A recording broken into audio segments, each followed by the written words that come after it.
What's up, tribe? How you guys doing? Let's go ahead and get into it. This is the Real Housewives of Beverly Hills.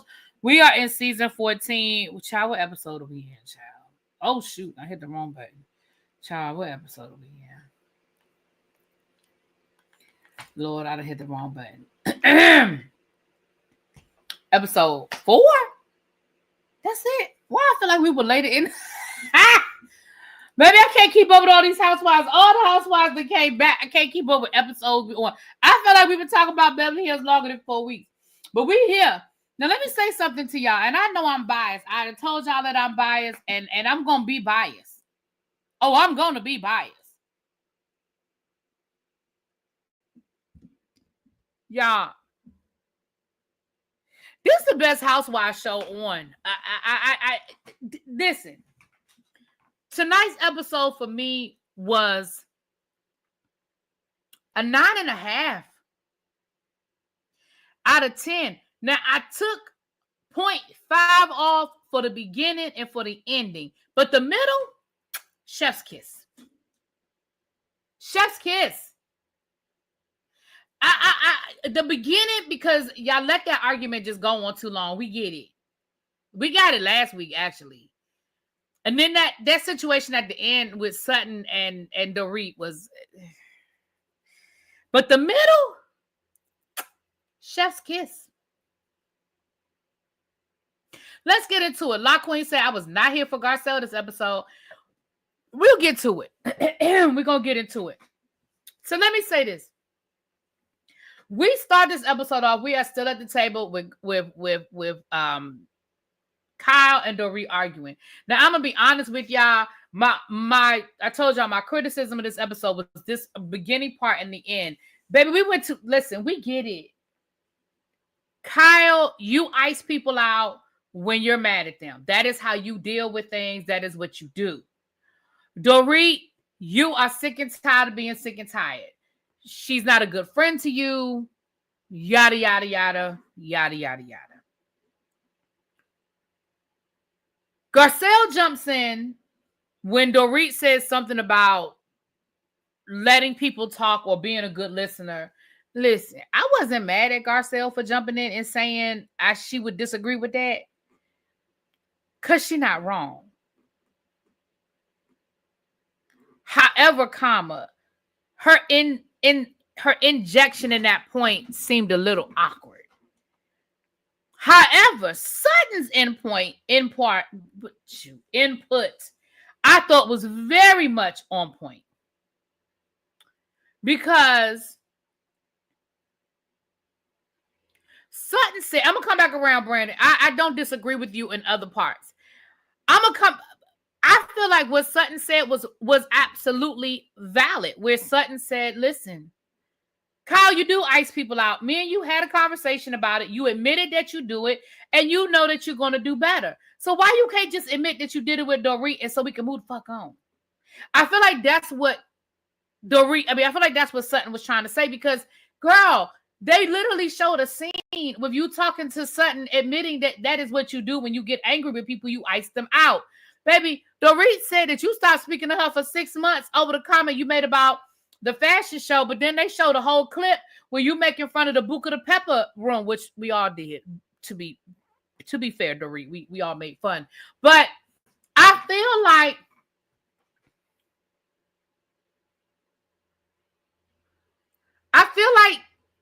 everybody ain't lying on you, Kyle.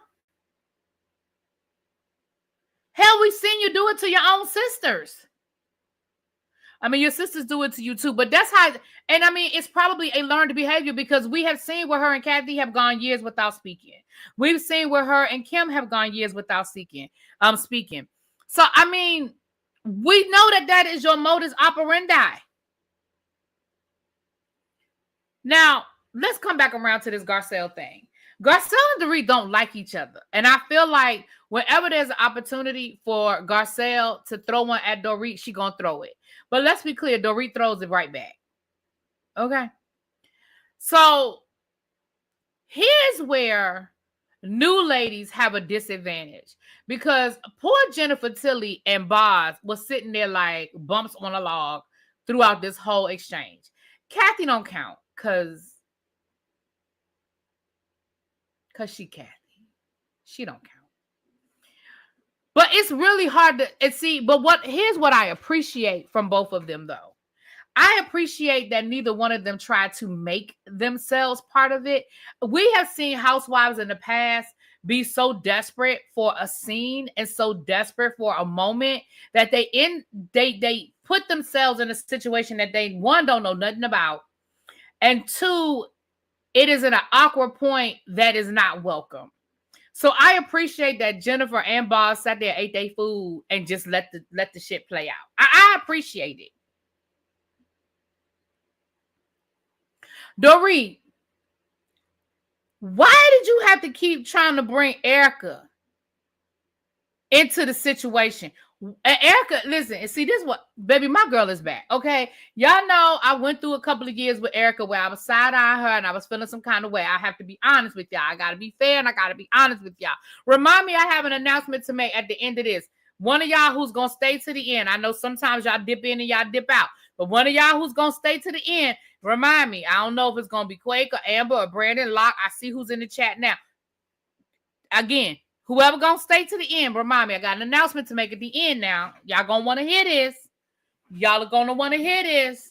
Okay. Just remind me. But Dorit, don't be bringing other people in your arguments. Erika was over there minding her business. Erika has been doing a really good job of trying to stay neutral and trying to be friends to both of y'all and not get in the middle of either one of this and be in the middle of this mess. And that is the second time you have tried to bring Erika in. Now, last time Erika, she sort of sidestepped it a little bit. But tonight, Erika was like, hold on. Since you done brought me in, let me say what I got to say. But you really, Dorit, see, I don't like that. If me and you arguing, let it be me and you arguing. Don't bring other people into our argument. Don't bring other people into our conversation. What me and you talking about don't have nothing to do with them other people. Erika has been minding her business. She been shady. She been throwing the little comments that she likes to throw. But at the end of the day, Erika has been out of it. Leave her there.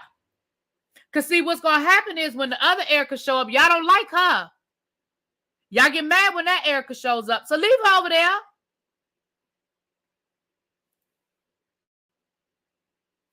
So then Dorit gets up because, baby, it gets real quiet and real awkward. So then Dorit gets up like she going to leave. And Erika walks her out. She said, girl, are you okay? Dorit talking about something, I'm uncomfortably cold. I don't even know what the hell that means, girl.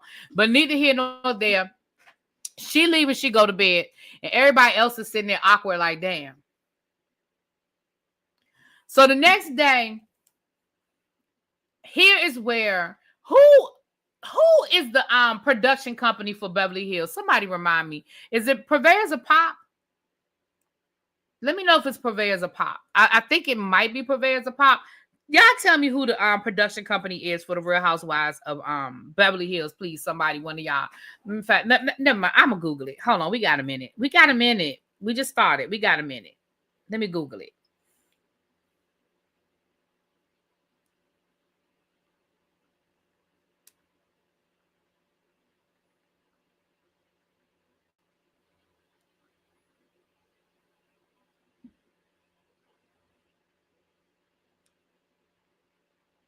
It'd be nice if you could spell housewives right, really be. Sometimes I got these fat fingers, child. All right, let me see.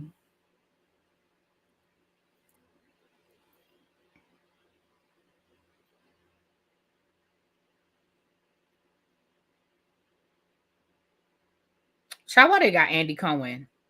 Child, not Andy Cohen.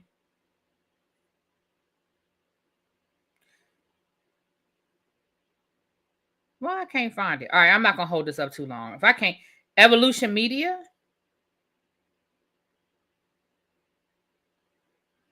I'll figure it out. Evolution. Okay, Brandon said Evolution Media. Listen, Evolution Media. Y'all need to do a TED Talk, a masterclass, something for the rest of these production companies and show them how to produce a reality show in 2024. Listen, the old tricks don't work no more. The things y'all used to do don't work no more. These ladies right here are giving a masterclass in how to produce and do a reality show. Let me tell you why. I'm going to give you examples of what I mean as we go along. So first of all, one, You have to employ people that are not so thirsty, that they understand how to play their position. Boz and Jennifer Tilly don't need the money. So whatever their reason is for being here, it ain't about the paycheck. So I don't know why they're here. Not my business. I don't care. But I'm loving the fact that they're making a great addition so far. Again, I reserve the right to change my mind. I'm talking about this episode and this episode only. So the next morning, we have some really good conversations. We see Garcelle and we see Sutton talking about what happened the night before. We see Jennifer, Kathy, and Kyle talking about what happened the night before. We see... do we see Dorit and Erika? I think we see Dorit and Erika talk about... Yeah, we see Dorit and Erika. Everybody is having their conversation. It's great, right? The ladies are having breakfast because they're on their way out to the boat. First of all, what I can appreciate is all of these ladies have done this before. Ain't nobody acting like it's their first time on a damn yacht, okay? Was the yacht nice? Yes. Did they appreciate it? Yes. But you didn't hear no dumb, awkward comments about things that people should already know. Act like you've been somewhere before. Remember, we watch these shows to see how other people live. I don't live like these people live, and I'm okay with telling y'all that. But I love looking at how they live because it gives me something to say. Baby, one day that's going to be me, and I'm going to get on the yacht and with a chef, a scouring lobster, and I'm going to act like I've been somewhere before because it ain't going to be new to me. Y'all understand what I'm telling y'all? So that was that. So we see the ladies getting ready to go on the boat. Everybody look good, yada, yada, yada. They take the little dune buggies over to the boat. They get on the boat. They knew how to act getting on the boat. Take your shoes off. They knew how to act, okay? This scene, when they sat down to eat, was perfect. Because y'all know how lately we've been watching these shows. I bring it up on Bell Collective all the time. You got to let these scenes cook. I know that's the new term these days, let it cook. You got to let these scenes cook. We saw the ladies get on the boat. We saw Kathy telling the chef what to do. We saw the ladies moving around. We saw Sutton and Erika getting their drink. And then the ladies sit down to eat. And they very casually bring up, hey, my voice is sore from last night. I ain't sleep so well. And they started talking to Sutton about her voice being sore. And Kathy made a comment about her talking too much. And Sutton said, Dorit said, well, speaking of talking too much and your voice being sore, Kyle and Kyle and Dorit, what's up? You yelled at each other last night. You talked that. Have we come? Where can we find some resolution? And the conversation seemed like a natural progression into what happened last night, where we are now, how we going to move forward. Now, it is still a reality show. We know these ladies are not friends in real time. They are still not in a good space. So we understand that they didn't solve all of the problems in this conversation. But I loved how the conversation progressed. I loved how the conversation progressed. Because by the end of the conversation, both of them apologized to each other. And you know what I'm saying? This is what I mean by production. The scene wasn't chopped up. Yes, it was edited. They have to edit. They're sitting there eating for hours. They have to edit. But it wasn't choppy editing. It flowed. It followed a natural progression. You weren't watching that scene going, how did we get here? You saw how we got there. Everybody didn't just sit down and Sutton didn't just say, so Kyle and Dorit, are you going to make up today?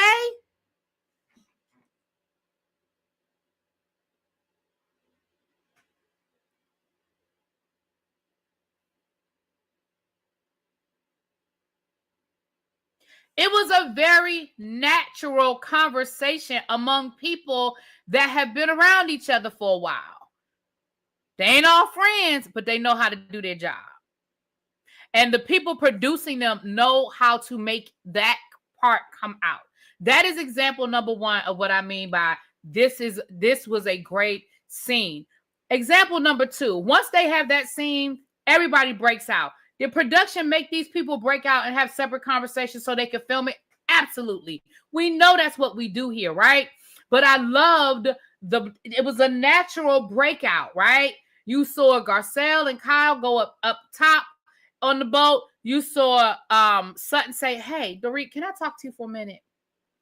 And we know that in the past, Dorit and Sutton have never been really good friends. So it was kind of like, okay, what's that about? But it was a real conversation that Sutton was having with Dorit. Sutton, listen, I done said this before and I'm going to keep saying it. If there's anybody on this show that I'm going to listen to about divorce, it's going to freaking be Sutton Strack. So she is going to sit down with me and give me the lay of the land and give me a playbook and give me a roadmap and tell me what I need to do. Baby, I'm going to listen. And Sutton said, look, your son is the same age my son was when me and my husband separated. And whether y'all choose to get back together or not, I want you to understand I'm here for you. And baby, if you want me to go with you to the courthouse, baby, I'm there. Now, did Sutton say, Dorit, I want to be your best friend? Did Sutton say, Dorit, I want us to put all of our past behind us? No. What she said was, girl, I know you're going through some real shit right now. Been there, done that. I know what it feels like. I had a young child as well. You let me know how I can be there for you.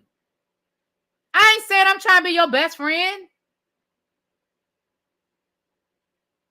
But this is how a reality show is supposed to work.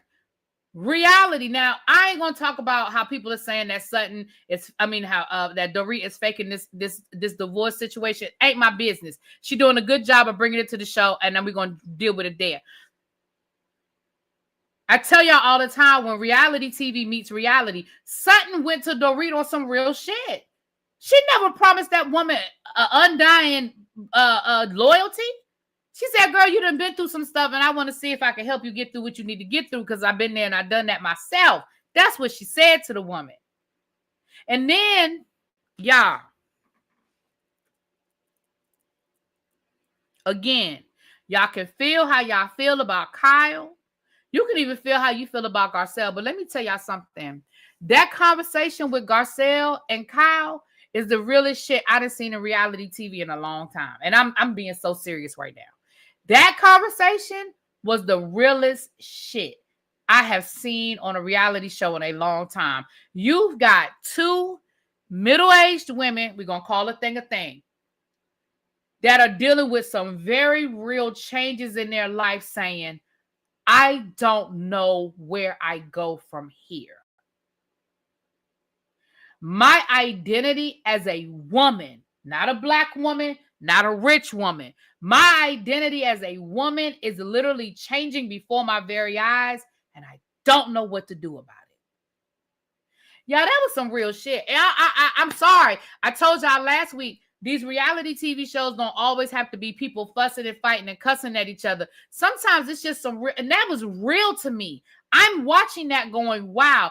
Garcelle is saying, listen, my career is all right. I'm doing good in my career, right? I've done some great things in the past in my career.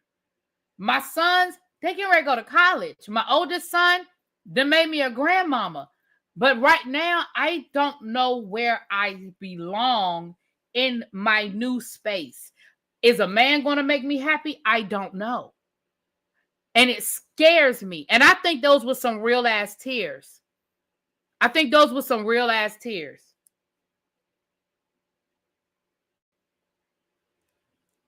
Then you have Kyle. Let me tell y'all something. That is the realest conversation we have had from Kyle in 2 seasons of her dealing with this situation. All last season, and I mean, we only in episode 4 this season, but all last season and that episode 4. Kyle, that is the most vulnerable Kyle has been about what's going on. She said, listen, I am facing a very real possibility of being alone. I thought this is the part of my life where I'd be traveling the world with my man, laying in bed next to him every night. I thought I would have a companion, and I am facing a very real reality that I might be alone. My kids out the house, my husband gone. Yeah, that was some real shit. I'm sorry if y'all, if for my people that are reality TV show watchers, y'all, that was some real shit. I'm sorry. I was watching this episode going, this is real. And I know somebody's going to say it was boring. Baby, that was real. And maybe you just got to be a woman in your late 40s, early 50s to get it. But baby, that was some real shit. Those are the types of conversations that me and my girlfriends have, real talk. Y'all know how me and my girlfriends, we do our girls weekends and our girls trips, and we do our sleepovers and stuff. Baby, those are the kind of conversations that we have, sipping coffee, sipping wine, sipping tea, eating sweets. Don't sitting in our pajamas, baby. Those are those real, that's some real stuff they were talking about. Even Sutton flirting with the captain was so cute to me. It was something so cute about that. Sutton didn't say nothing about, baby, I'm a millionaire and I wouldn't date the man driving the boat. She was like, he's cute. And I'd let him, park his boat in my port. And it was so cute with her writing her phone number down. I was like, oh my gosh, are we in high school? I remember me and my friends doing that in high school. I'm going to write my phone number down. Go give him my phone number. See if he liked me. And the fact that everybody was in on it, Kathy said she's got some problems with her legs. Can you carry her down the steps? It was so cute to me. And then Dorit giving him her phone number, saying, that's Sutton's phone number. Give her a call. It was so cute. Now, I don't know if he called her. I don't know if they dated. I don't know. But it was so cute to me. That whole scene was so cute to me. Right, Amber said, I loved it. That's a convo I had with my girlfriend this weekend. We are all 50. Right. That was some real stuff, y'all. And so, but we did get a little mess. Kyle did throw a little mess in there, talk about how PK texts her. But remember, she talked about that last week when she was talking about Mauricio. Oh, my watch just told me I'm too loud, y'all. Am I too loud? I'm sorry. My watch just told me I'm too loud, y'all. My bad. But so, of course, Garcelle was like, what? PK's texting you? Yeah, I don't think that is unrealistic. Remember, the four of them were cool. As much as Kyle tried to pretend like they weren't, which again goes back to why Dorit was so upset, because they were really cool. The four of them were really cool and hung out. The question, though, is what is PK telling Kyle? PK talking to Kyle, don't know how, especially since now, if Kyle and Dorit were still friends and still like girlfriends, then I kind of might be like, but I don't know how I feel about it, knowing that they're not really friends like that. I don't know. But I think, honestly, my bigger question would be, what is PK talking to Kyle about? And what is Kyle saying back? Hopefully we'll explore that. Okay. Then we learn more about Boz. She got a man. They've been dating for 8 months. He fine. He's successful. She says she's had a really hard time dating. Men are intimidated by her for a variety of reasons. First of all, she is a successful woman. She is a very statuesque woman. Her presence can be, I think it's okay as long as it's about Dorit. I would say the opposite. I think it's okay as long as they're not talking about Dorit. If they're just friends exchanging memes and just talking and being silly, I don't know how I would feel about them talking about Dorit, knowing that Kyle and Dorit aren't in a good space right now. Now, Kyle and Dorit we're still cool and real tight, maybe. But I don't know how, like, if me and you ain't cool, I don't want you talking to my man. I don't. If me and you not cool, I don't feel like I need you. I don't, especially not on my behalf. Like, don't say shit to him about me. You don't know what's going on with me because we ain't friends. We not talking. But I like the fact that we and even Jennifer was talking about her dating, saying, listen, I dated this guy who, was a user. He was a con artist. She said, I used to slide my credit card under the table when we would go out. So it looked like he was paying for stuff and he wouldn't be embarrassed. Man, the things women do to cradle a man's ego. Man, oh man. And again, we're talking about millionaires saying these are the things we've done to say we got a man, to be in a relationship, right? Baby, I done been there and done that. And I mean, I ain't even had that kind of money.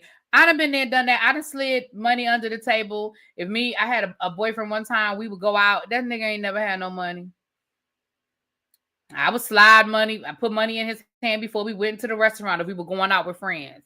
So that when the bill came, looked like he was paying for the bill. Been there and done that. I ain't about to sit here and pretend like I ain't never been on that end. Child, been there and done that. Baby, been there and done that.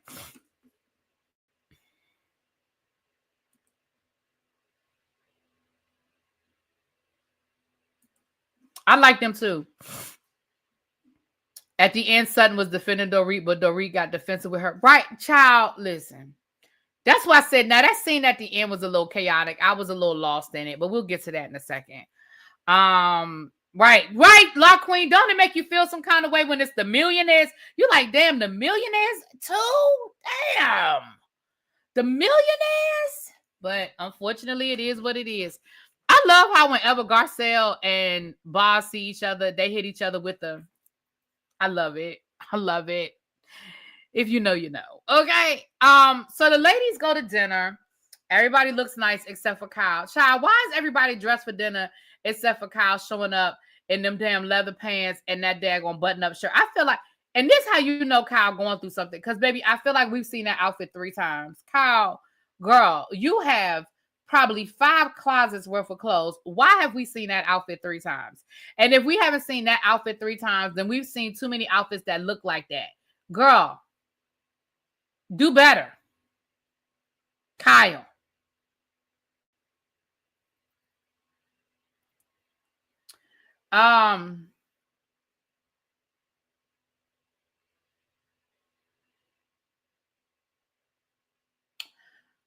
We get to dinner and Sutton is moved, y'all. Sutton is moved by what happened earlier that day. And she's like, look, I want to give a speech at dinner. I want the ladies to talk, I want the ladies to talk at dinner. So she comes up with this manifesto. Child, we're going to get to that in a minute. But we're at dinner and this to me, again, I feel like is, this is good old-fashioned reality TV. Let's start some shit 101, right? We had a great day. It wasn't a whole lot. It was a lot of resolve. It wasn't a whole lot of fussing and fussing. So here we got to activate Garcelle. And this is what Brandon was probably talking about. We got to activate Garcelle. Garcelle says, hey, Dorit, you said that you and Teddy weren't friends like that. Yet you're reposting something she put on Instagram. I thought that was really petty and a reach. Now, Garcelle, I like you, girl. And I'm sure that was some production shit. But I ain't going to blame production because you did it. That was a reach. Like, people repost shit all the time. Dorit never said her and Teddy weren't friends. Like, she said that her and Teddy weren't close. She never said they weren't best friends. She never said that she hated her. She said they weren't close. If I get tagged in something on Instagram, I 9 times out of 10 will repost it. If I was on stage with fucking John Cougar Mellencamp, I would repost it. Now, Dorit talking about, I was helping her father promote his concert. I'm kind of with Kyle on that. Girl, John Cougar Mellencamp does not need your help in promoting anything. I promise. Hell, I would go to a John Cougar Mellencamp concert. I fucking love John Cougar Mellencamp. I know he's dropped the Cougar, but that lets you know how old I am because I'm still saying John Cougar Mellencamp. And I'm going to keep saying that. The only way I'm going to not add the Cougar in is if I'm meeting him in person and I know he prefers to leave the Cougar out. Other than that, he is John Cougar Mellencamp. And he going to be John Cougar Mellencamp. And like I said, I would go to a John Cougar Mellencamp concert. You know why? Because I love him.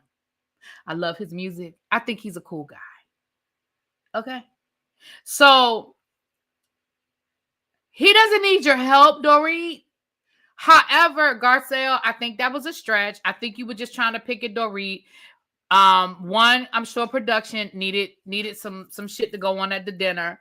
But two, we know you don't see it. We know you don't see it for Dorit, and Dorit don't see it for you, and so you was picking. I get it, but I do think it was a reach, Garcelle. I think it was a reach. I think it was a reach. I think they're trying to make it a thing. I'm wondering if they had Garcelle bring up Teddy in hopes of bringing her back. We know that Kyle wants Teddy back, and I'm gonna be honest with you. Can I tell y'all something that Tracy ain't gonna want to hear? Tracy, you ain't gonna want to hear this because Tracy just said, I don't like Teddy, boo Teddy. Let me tell y'all something.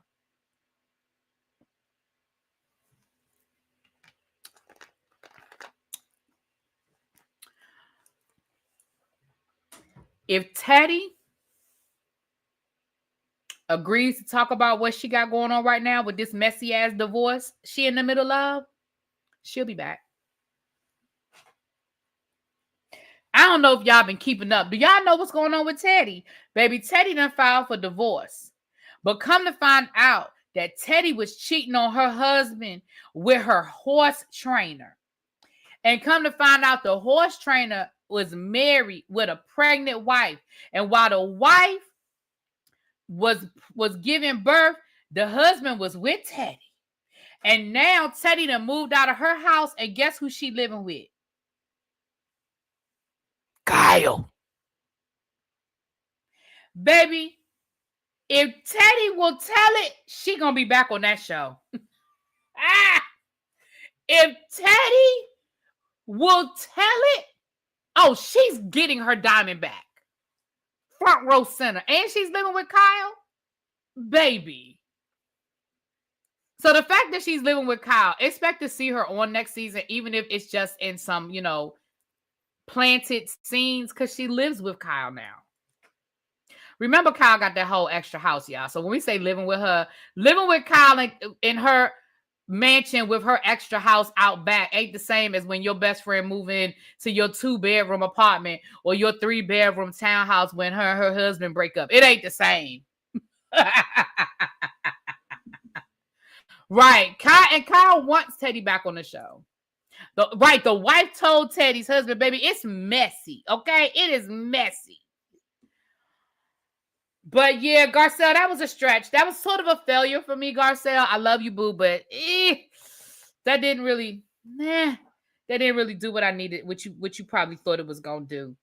Then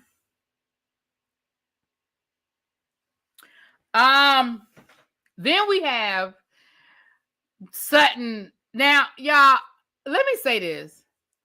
Again, Sutton reading this manifesto about sisterhood and them being friends or whatever, and how the ladies kept clowning her. That reminded me of my family. That reminded me, like, that is how my family would have done me. Let me stand up at the Thanksgiving table talking about, okay, y'all, we got to stand up for this. And I want to read y'all something from my heart. And I pull out a notebook. Baby, my family would have done me the same way that Sutton's family, that them girls did Sutton, talking about something from, like, all the clowning and the little comments under the breath and the little side. Baby, that's my family. So I understood how Sutton felt, because it can be frustrating when you really are trying to do something. And just because you wrote something down don't mean it's not from your heart. But I understand the clownery, because, again, that's my family. That's my family. Right? Sutton was trying, right? And she said that, she wrote it down so she would, she gets nervous and she's not really good at impromptu speeches. So I get it. And the ladies got it too, but it's fun to poke fun. Like, it was all in fun. I mean, I know Sutton got frustrated. I would have gotten frustrated too, but it was all in fun. But baby, when she made them put their arms out and tie that ribbon around, I was with Boss. Boss said, hell, maybe, she said, am I Mrs. Sutton? She said, am I Miss Sutton now? Like, what did we just do?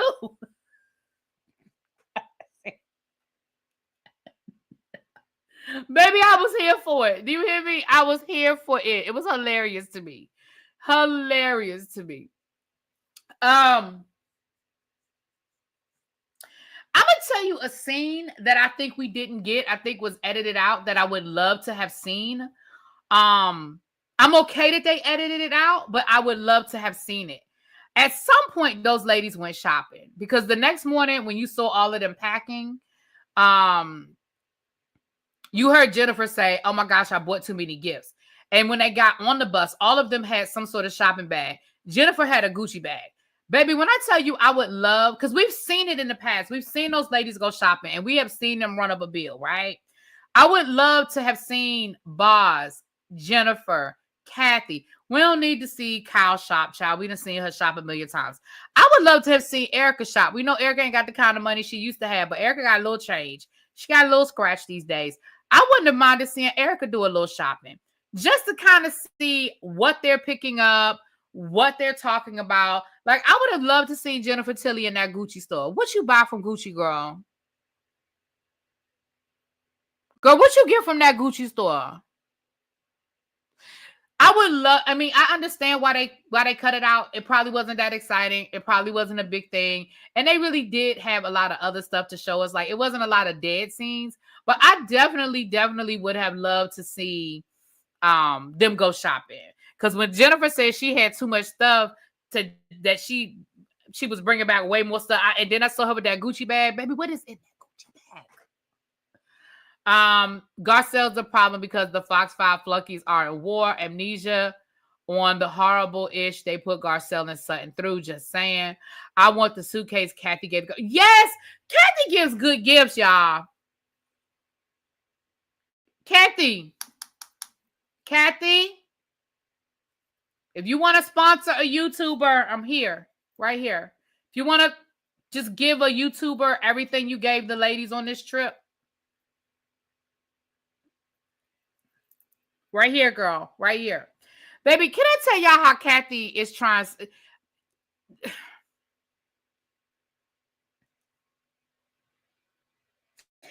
The first season with Kathy and her quirks, she had me. I'm not gonna lie to y'all, she had me. Now I really feel like she's trying too hard. Like, I feel like Kathy is trying hard to be the quirky old lady. When they said that she was brushing her teeth with an eyebrow pencil or her eyeshadow pencil, baby, you are staying at a 5-star resort. I can stay at the mother freaking extended stay and get a toothbrush from the front desk. There's absolutely no reason in the world, Kathy Hilton, while you are staying at a 5-star resort, that you couldn't get a toothbrush. The fact that you thought picking up your eyebrow or eyeshadow brush was a good idea, I felt like you're trying too hard. You are doing too much and you are trying too hard. Girl, I can't with you. I said, come on now, Kathy. Right, the Red Roof Inn could have got you a toothbrush, girl. You are staying at a 5-star resort. Hell, you probably could have got whatever kind of toothbrush you wanted delivered to your room. They would have ran down to the CVS, the Walgreens, the Rite Aid, whatever the hell they got in California, and they'd have got you whatever the type of toothbrush you want. The orthopedic, the orthodontic, whatever kind of toothbrush you needed, they would have got you. Hell, they probably would have ran to Target and got you an electric toothbrush if that's what you wanted. That's what they would have done for Kathy freaking Hilton. Are you serious right now?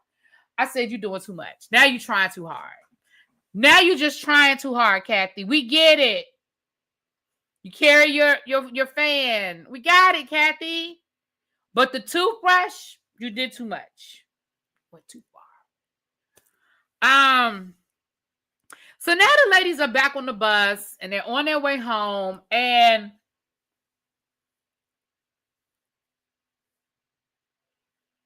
I got a question. Didn't they ride that bus all the way to 2.5 hours down there on the way down, but on the way back, they flying back? That's how you know that they was just filming. Child, they said, we're going to get y'all asses back quick. They put them on a private jet to go home. That jet probably took 30 minutes. Right, they would have got her an expensive one for the best dentist. Exactly. So on the bus, the ladies were talking about how everything was the night before and really appreciating what Sutton did, even though they were still clowning her a little bit.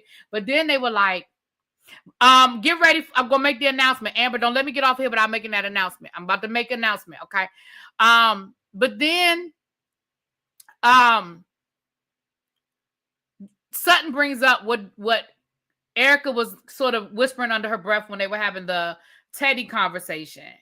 And Sutton was sort of defending Dorit is saying, listen, if we're having a conversation, if we're going to build this sisterhood, then whatever is said needs to be said. If it's said in the dark, it needs to be said in the light. We can't be in our own silos having these private conversations. And I don't know what the hell Dorit heard, but Dorit went way off, y'all. Dorit was way over here having a whole conniption fit. I don't know what Dorit heard. I honestly don't know what Dorit heard, y'all. But Dorit was way over here having a conniption fit. And it turned into an argument. And now all of a sudden, Dorit is saying, see, this is the real Sutton. Where's the Sutton that was talking to me on the boat yesterday saying that she was there for me and she was supporting me? This is the real Sutton. I never know who I'm going to get. Girl, we don't know who the hell we going to get from you because you are all on left field. Nobody knows what the fuck you're talking about, Dorit. Girl, what are you talking about? I was sitting here and, I was multitasking, right? So I knew it was the end of the episode. My mind was sort of drifted a little bit. I was sort of doing something else. And I was like, why the fuck are they arguing? I had to rewind it because I was trying to figure out why are they arguing. So I rewound it and I was like, nope, still don't understand. Girl, what are you mad about? See, now, Dorit, I think you're trying too hard. I was there with you with the whole Kyle thing because, again, I believe you. I believe Kyle did everything you said she did. But now you're doing too much.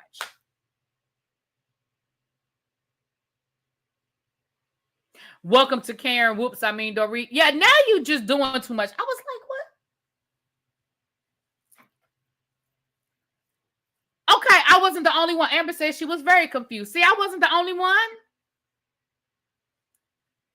That was the episode, child. Listen, the ladies just need to go home. I think, sometimes I think you can just spend too much time with somebody. Maybe it's just time for them to go home. Right, Dorit needs, right, this scene, I really felt like Dorit was trying to keep her check. And are we not going to talk about, we ain't going to talk about how Sutton got her ass on that bus with that big ass fifth of Kettle One and poured it in her orange juice first thing in the morning. Now listen, far be it for me to shame anybody for having alcohol and they drink first thing in the morning because y'all know my motto is it's 5 o'clock somewhere, especially if I'm on vacation, because I done told y'all when I left for my birthday trip back in July, our flight, we were at the airport. Okay, we were at the airport at 8 o'clock in the morning. And when we sat down to have breakfast, I ordered a drink at breakfast. And everybody at the table ordered a drink. They had beer and we had cocktails. And then I got on the plane. Y'all know I was sitting in the front of the plane. So, baby, I had Prosecco all the way down to Turks and Caicos. And then once we got to Turks and Caicos, while we was at the airport, baby, they bought me some Jack Daniels. So as soon as I got to the house, baby, I already had some Jack Daniels at the house waiting for me. Baby, as soon as I could do the whole tour of the house and introduce everybody to everybody, and we changed our clothes to get in that pool, baby, I made me a drink. And my cup didn't get empty until we left. Okay, the last thing I did while I was packing the night before we left was wash that cup out and put it back in my luggage. I promise you that, okay?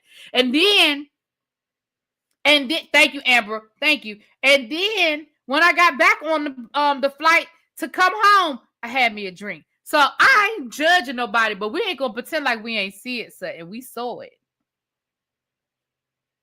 Now, here's the announcement. We all owe you therapy. You owe me therapy for what?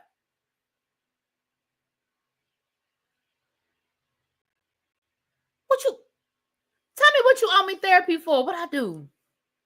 I drink on the company work trips and take bottles of champagne from the office. They tell us to. I ain't judging. I don't judge you. Not the Kettle One. That's the cheap stuff. Grey Goose, Belvedere, Tito's. Kettle will give you a hangover. Baby, I don't drink white liquor, so I don't know nothing about the white. I drink the dark. Me and Jack. Bourbon, whiskey, cognac. I don't know nothing about the white. I don't know nothing about the white. I don't do white. But I thought Kettle One was a good one. Kettle One is not a good. That's not a good vodka. Ain't that vodka? I'll take shots of tequila, but yeah. I'm a vodka girly, but I love my honey jack. Mm-hmm. Now, with that being said, here's the announcement. For those of you that love the Whether You Like It or Not panel, I know some of y'all, I see y'all in the chat, y'all love the Whether You Like It or Not panel. Don't tell Scotty I told y'all this. Because Scotty going to get mad because he going to say, I wanted to make that announcement really big. Don't tell Scotty I told you. Oh, money for therapy sessions you give. Oh, no problem. My Cash App is $ Really Be the Podcast. Girl, go on. I take them. Listen. Don't tell Scotty I told y'all this. This is an exclusive. If y'all like the real, whether you like it or not panel for the Real Housewives of Potomac, get ready. Because we are putting together a panel for the Real Housewives of Beverly Hills. Now, I ain't going to tell you who's going to be on the panel yet. I ain't going to tell you all of the details, but just get ready. All of my people that are here, all of my people that go over to Scotty and see his Real Housewives of Beverly Hills reviews, get ready. We are putting together a panel to do the Real Housewives of Beverly Hills. It'll probably start next week. So between now and next week, y'all will get a formal announcement of who's going to be on the panel, the date, and the time. So you already know two of the people. Y'all know it's going to be me, at least me and Scotty. You know two of the people because I'd have told you it's me and Scotty. So, okay. So be on the lookout for that. Watch the Instagram, watch the community wall. Be on the lookout for that announcement. So I gave y'all got that exclusive information because Scotty ain't know I told y'all, but I got excited. I got carried away. So Scotty don't know I told y'all. Okay, so don't tell Scotty I told y'all. If Scotty know, listen. If Scotty called me tonight and tell me something, I'ma know it was one of y'all. If Scotty called me tonight, I'ma know it was one of y'all that snitched. All right, y'all. I'm out. I will talk to y'all tomorrow. Tomorrow, we're gonna be doing. It's gonna be a lot of stuff going on over on the main channel. I told you guys I want to do a video. Well, no, I'm sorry. I want to do a video over here on the Love and Marriage Huntsville mess that was going on yesterday with Tisha and all of this. I want to do that, and I'll probably do that as an open panel. Let you guys come up and speak on that. I do want to do a video over on my main channel. I want to do a little more. I want to dig a little deeper into this this United Healthcare situation. And I am going to watch the Carlos interview with R. Kelly's ex-wife, and maybe we'll talk about that. Okay, so we got some stuff going on. Y'all know I'm going out of town this weekend, so between now and Thursday, I'm gonna try to get you guys some stuff. Excuse me, because I'm going to be off the grid. I may go live while I'm out of town, but it won't be like a formal review of anything like that. It'll probably just be an impromptu popping on, hey, how y'all doing kind of thing. All right, y'all have a good evening. Tomorrow is hump day. We halfway through the week, and I will talk to y'all later. Peace.